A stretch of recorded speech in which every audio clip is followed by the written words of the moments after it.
दोस्तों, आप सभी का स्वागत है मेरे इस सीरीज़ में जिसका नाम है isometric challenge A to Z। और आज हम लोग बनाने वाले हैं अल्फ़ाबेट बी के ऊपर। और बी का आज टॉपिक लेते हैं बी फॉर बिल्डिंग। सो शुरू करते हैं हम लोग बनाना। तो सबसे पहले A4, और ये सारा चीज़ जितना भी करने वाले हैं ये सब कुछ पहले से ही फर्स्ट वाले वीडियो में बता चुके हैं। तो यदि कुछ बनाना हो तो आप फर्स्ट वाले वीडियो से देख के बना सकते हैं। मतलब ग्रिड का बात कर रहे हैं, ग्रिड जैसे बनाना हो आपको तो फर्स्ट वाले वीडियो में बहुत अच्छे से एक्सप्लेन किया हुआ है कि कौन कौन सा शॉर्टकट यूज़ कर रहे हैं हम यहाँ पे और क्या प्रोसेस होता है, वो सब कुछ अच्छे से बताया हुआ है। तो आप वो वीडियो देखें जिससे कि आपको पता चल जाएगा कि ये ग्रिड कैसे बना। सबसे इम्पोर्टेंट चीज़ होता है ये ग्रिड।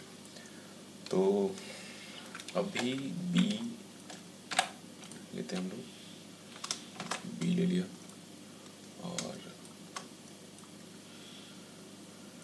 यहाँ से हम लोग कर लेंगे ये रोबोटो सेलेक्ट। रोबोटो कहाँ गया मेरा? रोबोटो, ये रहा रोबोटो। और इसको फिर से बोल्ड करके ऑब्जेक्ट में एक्सपैंड, और ये हो गया।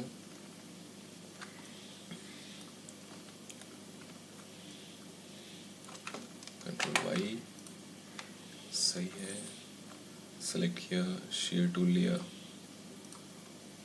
और इसको इसके साथ मैच कराने का कोशिश करेंगे। और ये ऑलमोस्ट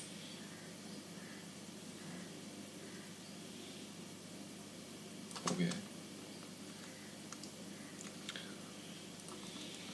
तो ये बी अल्फ़ाबेट आ गया। अब यहाँ से ये वीडियो फास्ट फॉरवर्ड कर देंगे क्योंकि सेम चीज़ ही करने वाले हैं जो पिछले वीडियो में किए। डेप्थ क्रिएट करना और अलग अलग ऑब्जेक्ट्स बनाना आइसोमेट्रिक व्यू में ही। तो बस यहाँ से होता है ये फास्ट फॉरवर्ड।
तो ये है बी फॉर बिल्डिंग, और बिल्डिंग तैयार हो गया है। बट यदि आप चाहते हैं कि इसमें कुछ और ऐड किया जाए तो आप सजेस्ट कर सकते हैं, फीडबैक दे सकते हैं कि कैसा लगा आपको। कोई सुझाव हो तो ज़रूर बताइए कमेंट में।